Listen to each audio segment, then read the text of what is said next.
नमस्कार दोस्तों, मेरा नाम है अर्पित और आज के इस वीडियो के अंदर हम वन शॉट में देखने वाले हैं कंप्लीट विस्टास को। तो दोस्तों देखते रहे इस वीडियो को और इस वीडियो के अंदर मैं आपके साथ बहुत इंपॉर्टेंट क्वेश्चंस को भी डिस्कस करने वाला हूँ।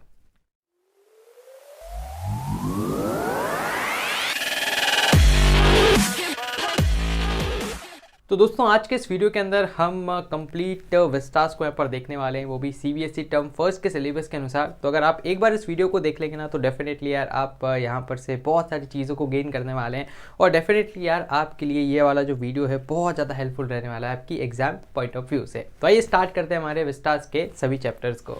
द थर्ड लेवल, इस चैप्टर को लिखा है जैक फिने ने। दोस्तों इस चैप्टर में 3 इंपॉर्टेंट कैरेक्टर्स हैं। फर्स्ट है चार्ली, सेकेंड है उसकी वाइफ लूसिया और थर्ड है उसका एक फ्रेंड सैम जो कि एक साइकेट्रिस्ट है। इस चैप्टर का प्लॉट 1958 के आसपास का है, जब वर्ल्ड वॉर 1 और वर्ल्ड वॉर 2 दोनों खत्म हो जाते हैं। वैसे तो ये चैप्टर बहुत ज़्यादा कॉम्प्लेक्स चैप्टर है जहाँ पर बहुत ज़्यादा ट्विस्ट एंड टर्न्स हैं और एक प्रॉपर पैटर्न में भी इस चैप्टर को नहीं लिखा गया है, लेकिन मैं फिर भी कोशिश करूँगा कि आपको एक बहुत ही सिंपलेस्ट वे में मैं इस चैप्टर को समझा सकूँ। तो आइए मैं आपको सबसे पहले बता देता हूँ इस चैप्टर के कुछ इंपॉर्टेंट कीवर्ड्स जिसको आप अपनी एग्जाम में यूज़ कर सकते हैं, क्योंकि जब आप इन कीवर्ड्स को अपनी एग्जाम में यूज़ करेंगे तो डेफिनेटली आपका आंसर इससे ब्यूटीफाई हो जाएगा और आप अपनी एग्जाम में ज़्यादा मार्क्स फैच कर पाएंगे। फर्स्ट वर्ड है डग्ड। डग्ड का मतलब होता है सिंक। इसका मतलब यह है कि जब कोई हम पर किसी चीज़ को फेंकता है तो हम हाथों हाथ अपने सिर को नीचे कर लेते हैं ताकि हम उस चीज़ से बच सकें, तो इसी चीज़ को हम कहते हैं डग्ड। सेकेंड वर्ड है कॉरिडोर। तो जब भी हम किसी होटल में जाते हैं तो होटल के रूम के बाहर वाली जो स्पेस होती है उसको हम कॉरिडोर कहते हैं। थर्ड है आई शेड। आई शेड का मतलब एक ऐसी चीज़ जिससे हम अपनी आई को प्रोटेक्ट करते हैं, जैसे सनग्लास। फोर्थ वर्ड है फ्लिकर। फ्लिकर का मतलब होता है टिमटिमाना या फिर क्विक मूवमेंट्स। फिफ्थ वर्ड है एनवलप। एनवलप का मतलब होता है लिफाफा। सिक्स वर्ड है प्रीमियम। प्रीमियम का मतलब होता है इंस्टॉलमेंट या फिर किश्त। जैसे अगर आपने कोई इंश्योरेंस पॉलिसी ली है जो कि 1,20,000 की है और उसके पैसे आपको 12 महीने में देने हैं, तो आपको हर महीने 10,000 रुपीज़ की किस्त देनी पड़ेगी और इसी 10,000 रुपीज़ की किस्त को हम प्रीमियम कहते हैं। सेवेंथ वर्ड है फर्स्ट डे कवर। ये इस चैप्टर का एक बहुत ही इंपॉर्टेंट वर्ड है और अगर आप इसको अपने आंसर में लिखते हैं तो डेफिनेटली वहाँ पर आपको 1 मार्क्स ज़्यादा ही मिलेगा। तो फर्स्ट डे कवर का मतलब होता है कि जब भी कोई नया स्टैम्प रिलीज़ होता है तो जो स्टैम्प कलेक्टर होते हैं वो इस स्टैम्प को परचेज करते हैं, फिर उस स्टैम्प को एक एनवलप पर लगाते हैं और उसके अंदर एक ब्लैंक पेपर रख देते हैं और फिर स्टैम्प कलेक्टर उस एनवलप को खुद के लिए ही पोस्ट कर देते हैं। तो इससे ये होता है कि जो पोस्ट ऑफिस वाले होते हैं वो उस डेट को वेरीफाई करके वहाँ पर स्टैम्प लगा देते हैं। एट्थ वर्ड है साइकेट्रिस्ट। साइकेट्रिस्ट का मतलब होता है एक ऐसा डॉक्टर जो कि मेंटली इल पर्सन्स का इलाज करता है। तो ये स्टोरी स्टार्ट होती है चार्ली नाम के एक आदमी से जो कि 31 साल का होता है और वो एक ऑफिस में काम करता है। उसकी एक वाइफ होती है लूसिया और वो लूसिया से बहुत ज़्यादा प्यार करता है। चार्ली एक दिन रात तक अपने ऑफिस में काम करता है तो उसे अपनी बीवी से मिलने की इच्छा होती है, तो जल्दी जल्दी अपने काम को फिनिश करके न्यूयॉर्क के रेलवे स्टेशन पर चला जाता है जिसका नाम होता है grand central railway station. Grand central station पर 2 लेवल थे और ये सभी लोगों को पता था। चार्ली सबसे पहले लेवल 1 पर जाता है तो वो वहाँ पर देखता है कि उसकी ट्रेन छूट चुकी है। फिर वो लेवल 2 पर जाता है, वहाँ पर भी वो देखता है कि वहाँ से भी उसकी ट्रेन जा चुकी है। इन दोनों लेवल पर तो उसको उसके जैसे ही लोग बाग मिलते थे जिन्होंने बिल्कुल उसके जैसे ही कपड़े पहन रखे थे। लेकिन जब चार्ली की लेवल 2 पर ट्रेन छूट जाती है तो इससे वो बहुत ज़्यादा उदास हो जाता है और वो पीछे पलटकर वापस जाता है। तो वहाँ पर उसको एक नया रास्ता दिखता है, तो वो सोचता है कि उसने इस रास्ते को तो पहले कभी नहीं देखा है। लेकिन फिर वो सेंट्रल रेलवे स्टेशन को एक पेड़ से कंपेयर करता है क्योंकि पेड़ भी ग्रो करता है और जो सेंट्रल रेलवे स्टेशन था वो न्यूयॉर्क का एक बहुत ही फेमस रेलवे स्टेशन था और आए दिन वहाँ पर डेवलपमेंट के वर्क्स होते रहते थे। तो उसको लगा कि ये भी कोई नया डेवलपमेंट हुआ होगा और वो उस रास्ते से आगे बढ़ता है। जब वो थोड़ी दूर चला जाता है तो वहाँ पर उसको कुछ आदमियों के बोलने की आवाज़ आती है, तो उसको लगता है कि वो वापस लेवल 2 पर ही पहुँच गया है। लेकिन जैसे ही वो उस लेवल पर एंटर करता है तो उसको लगता है कि यहाँ पर एक थर्ड लेवल भी है और जब वो आसपास देखता है तो वो देखता है कि यहाँ पर तो लोग बाग बहुत ही पुराने ज़माने के हैं। मतलब यहाँ पर तो जो लोग बाग है वो 1890s के लग रहे हैं।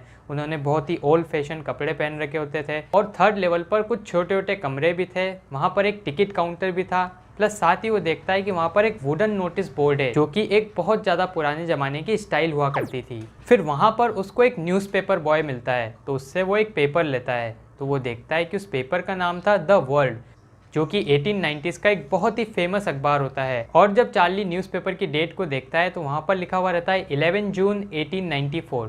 तो इससे चार्ली को एक कंफर्म हो जाता है कि उसने टाइम ट्रेवल कर लिया है और वो अब एक पुराने ज़माने में आ चुका है। फिर चार्ली टिकट काउंटर पर जाता है गेल्सबर्ग नाम की एक जगह के लिए टिकट लेने के लिए, लेकिन जैसे ही वो टिकट काउंटर पर पैसे देता है तो इस पर जो टिकट काउंटर पर आदमी बैठा हुआ रहता है उसको लगता है कि ये मुझे फेक करेंसी दे रहा है और वो बोलता है कि मैं भी पुलिस को कॉल करता हूँ।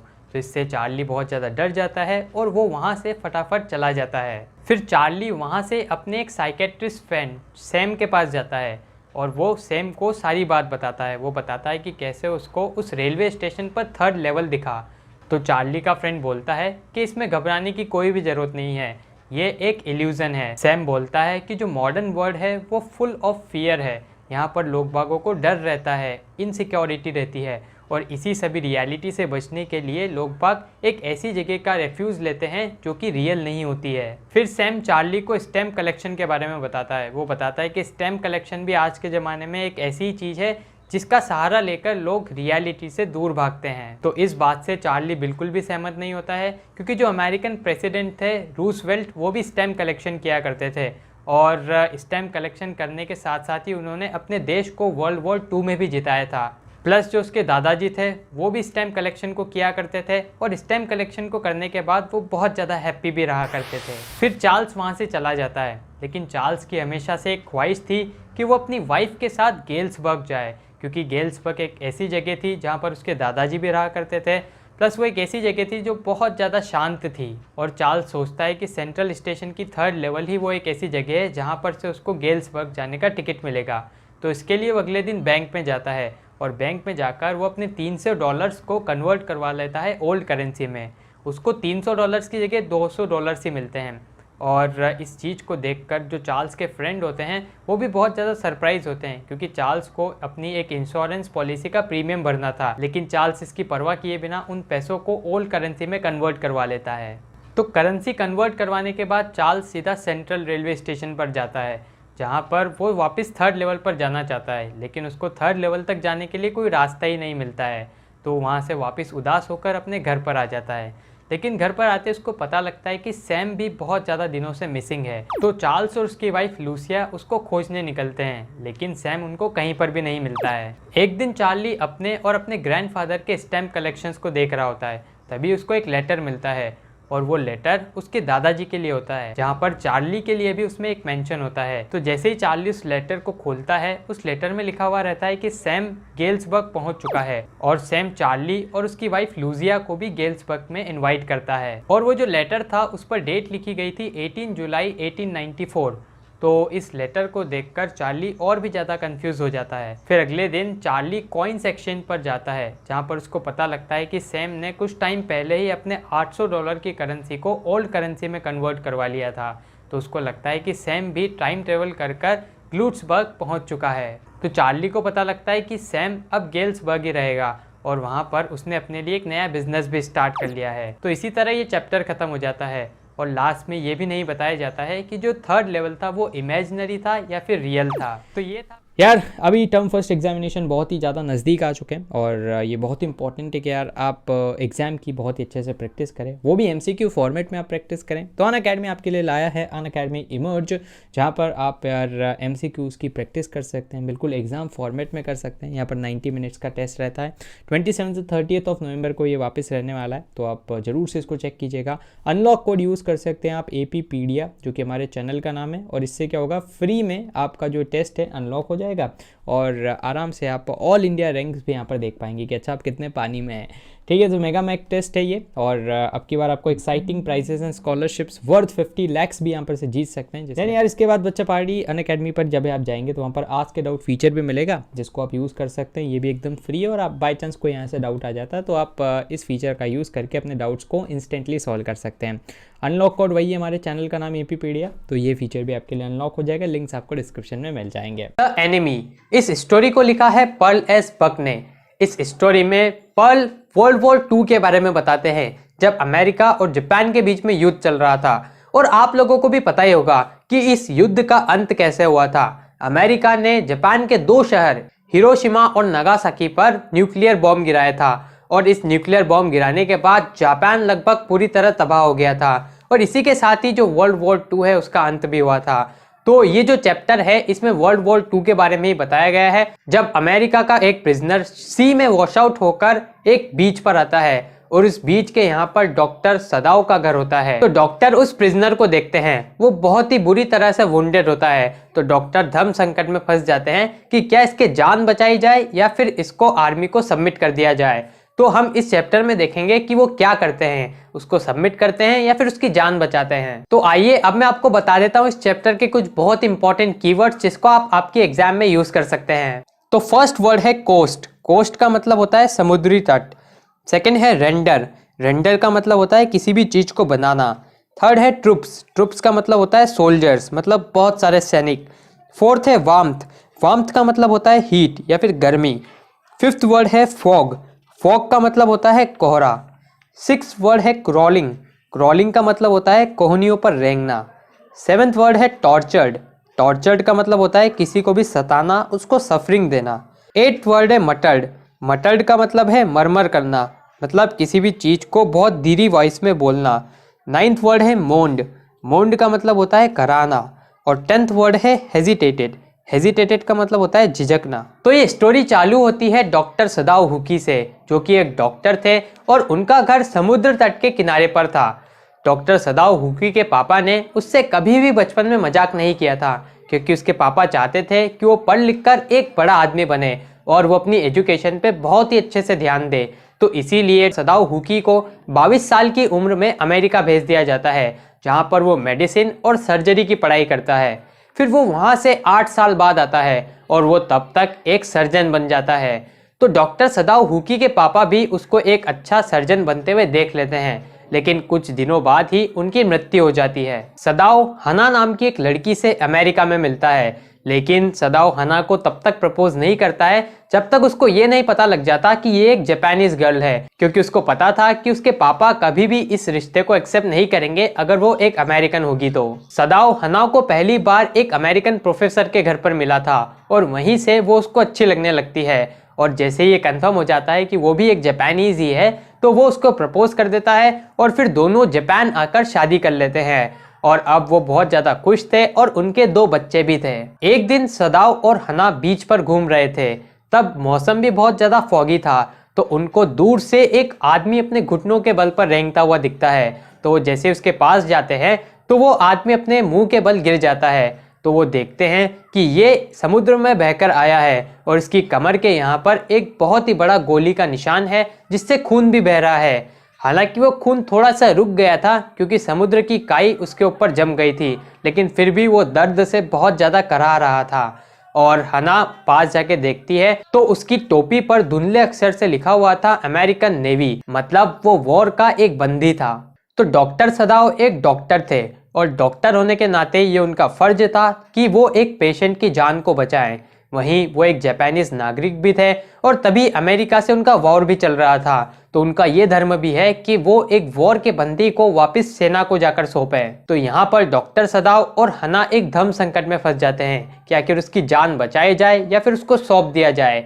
लेकिन डॉक्टर सदाओ अपने दिल की सुनते हैं और उसको अपने घर पर ले आते हैं। जैसे ही वो उसको घर पर ले आते हैं तो वहाँ के सारे नौकर नाराज हो जाते हैं और वो कहते हैं कि आपको ऐसा नहीं करना चाहिए, आप इसको वापस जाकर सौंप दीजिए। और तभी डॉक्टर सदाओ वहाँ पर काम करने वाली एक मेड से बोलते हैं कि आप इसके वुंड्स को धो दीजिए, लेकिन यूमी भी इस काम को करने के लिए मना कर देती है और वो अपने काम पर चली जाती है। फिर हना वहाँ पर आती है और वो उस अमेरिकन प्रिजनर जिसका नाम टॉम होता है उसकी छाती और उसके मुंह को गर्म पानी की भाप से धोती है। हना डॉक्टर सदाओ की भी मदद करती है उस अमेरिकन प्रिजनर के ऑपरेशन में। डॉक्टर सदाओ एक बड़ा सा चीरा लगाते हैं और उस प्रिजनर के कमर के यहाँ से उस गोली को बाहर निकाल देते हैं। और फिर डॉक्टर सदाओ ये प्रिडिक्ट भी करते हैं कि भले ही इसको थोड़ा अभी दर्द होगा, लेकिन इसकी जान बच जाएगी और ये आगे चलकर तंदुरुस्त भी हो जाएगा। थोड़ी देर बाद वो यंग प्रिजनर जाग जाता है और वो बहुत ज़्यादा घबराया हुआ होता है क्योंकि वो एक अननोन प्लेस पर होता है। लेकिन हना उससे बोलती है कि आपको घबराने की ज़रूरत नहीं है, हमने आपकी पट्टी कर दी है और आपकी जो सर्जरी है वो भी हो चुकी है और आप थोड़े ही दिन में बहुत ज़्यादा शक्तिशाली हो जाएंगे। तो इससे वो थोड़ा सा रिलैक्स हो जाता है। लेकिन तभी वहाँ पर डॉक्टर सदाव आते हैं और वो उनसे पूछता है कि आप मेरे साथ क्या करने वाले हैं। तो डॉक्टर सदाव इस पर कोई भी जवाब नहीं देते हैं। नौकर ये चीज देखकर प्रतिदिन और भी ज्यादा चौकन्ने हो जाते हैं, उनको ये चीज बिल्कुल भी अच्छी नहीं लगती है। लेकिन डॉक्टर सदाव अपने डॉक्टर के धर्म का पूरे अच्छे से पालन करते हैं और वो उस पेशेंट की बहुत ही अच्छे से ध्यान रखते हैं। वो उसको रोज एक्सरसाइज करवाते हैं ताकि वो थोड़ा सा स्ट्रांग हो जाए। और आखिर वो दिन आ ही जाता है जब उस प्रिजनर के सारे टाके कट जाते हैं। अब डॉक्टर सदाव बोलते हैं कि तुम्हें सिर्फ 15 दिन लगेंगे पूरी तरह से ठीक होने में। लेकिन 7वें ही दिन सभी नौकर वहां से काम छोड़कर चले जाते हैं। तो हना एक अच्छी मालकिन होने के नाते उन सभी नौकर को धन्यवाद देती है और बोलती है कि थैंक्स, आपने हमारे यहाँ पर इतने अच्छे से काम किया, और उनका जो भी हिसाब है वो उनको दे दिया जाता है। अब इस स्टोरी में एंट्री होती है एक खड़ूस जनरल की, जो कि अभी बीमार चल रहा था और उसको ये पता चल जाता है कि डॉक्टर सदाव के घर पर एक अमेरिकन प्रिजनर है। तो पहले तो इससे बहुत ज़्यादा गुस्सा होता है, लेकिन उसको ये भी पता था कि डॉक्टर सदाव एक बहुत ही अच्छा सर्जन है और अगर बाय चांस वो डॉक्टर सदाव को पकड़वा देता है और उसको फांसी की सजा हो जाती है और अगले ही दिन अगर जनरल की सर्जरी होनी थी, तो फिर ये जनरल की जान के लिए अच्छा नहीं था, क्योंकि जनरल को बाकी के डॉक्टर्स पर ज़्यादा विश्वास नहीं था। तो वो एक प्लान बनाता है, वो डॉक्टर सदाव के पास जाता है और उनसे बोलता है कि हम इस अमेरिकन प्रिजनर को चुपचाप मरवा देते हैं। तो इस पर डॉक्टर सदाव भी तैयार हो जाता है कि ठीक है, आप कुछ असेसियंस भेज देना और वो आके इस अमेरिकन प्रिजनर को वहीं पर मार देंगे। तो सदाव जनरल के इस प्लान को एकदम सीक्रेट रखता है, यहाँ तक कि वो अपनी पत्नी को भी इस प्लान के बारे में नहीं बताता है। वो सीधा उस प्रिजनर के रूम में जाता है और उससे बोलता है कि तुम्हें आज रात को ही यहाँ से निकलना है, और वो उसके लिए एक बोट तैयार करता है बीच पर, जिसमें जो भी जरूरी खाना था और कपड़े थे पुराने वो उसमें वहाँ पर रख देता है और उसको वहाँ से विदा कर देता है। और जाते जाते वो उससे बोलता है कि अगर तुम्हारा खाना खत्म हो जाए कोरियन बोट के मिलने से पहले, तो तुम 2 फ्लैशलाइट जला देना और मैं समझ जाऊंगा। जाते जाते अमेरिकन प्रिजनर डॉक्टर सदाव से बहुत ही गर्मजोशी से हाथ मिलाता है और फिर वो उनको विदा करके वहाँ से चला जाता है और अंधेरे में वो कहीं पर गायब हो जाता है। तो इसी तरह डॉक्टर सदाव का प्लान भी कामयाब हो जाता है उसको वहां से भगाने का। और सिंस वो जनरल बीमार था तो वो भी कुछ नहीं कर पाता है डॉक्टर सदाव के इस एक्शन पर, क्योंकि जनरल चाहता था कि डॉक्टर सदाव उसके साथ ही रहे ताकि कभी अगर इमरजेंसी की जरूरत पड़ती है तो वो उसकी जान बचा सके। तो कैदी वहां से सुरक्षित तौर पर चला जाता है। लेकिन फिर थोड़ी देर बाद डॉक्टर सदाव को ये विचार आता है कि कैसे उसने अपने दिन बिताए थे अमेरिका में। जब वो 22 साल का था और वो अमेरिका गया था तो वहाँ पर उसको बहुत ज़्यादा मुश्किलें आई थी रहने में। जो अमेरिका के लोग हैं वो भेदभाव में बहुत ज़्यादा बिलीव रखते थे और वो जापानीज़ को इतने अच्छे से ट्रीट नहीं किया करते थे। तो उसको इस बात की तो खुशी होती है कि अच्छा चलो बढ़िया है, जापान खुले तौर पर वॉर कर रहा है अमेरिका से। और फिर डॉक्टर सदाव को उस प्रिजनर का हार्ड रूप भी याद आता है और वो सोचते हैं कि कैसे मैंने इस प्रिजनर की जान बख्श दी और इसको जनरल को नहीं सौंपा। तो दोस्तों फिलहाल के लिए इस वीडियो में इतना ही। मुझे उम्मीद है कि आपको ये वीडियो पसंद आया होगा। अगर आपके कोई भी डाउट्स हो, सवाल या सुझाव हो तो उसको आप कमेंट बॉक्स में लिख दीजिएगा। दोस्तों आप हमारे चैनल को भी सब्सक्राइब कर दीजिएगा, क्योंकि इससे हमें और भी ज़्यादा मोटिवेशन मिलता है आपके लिए वीडियोस बनाने के लिए। सब्सक्राइब बटन के पास मैंने एक बेल आइकन को आप जरूर से दबा दीजिएगा ताकि हमारे चैनल के लेटेस्ट नोटिफिकेशंस आपसे मिस ना हो।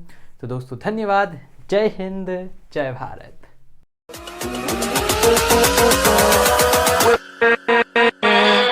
With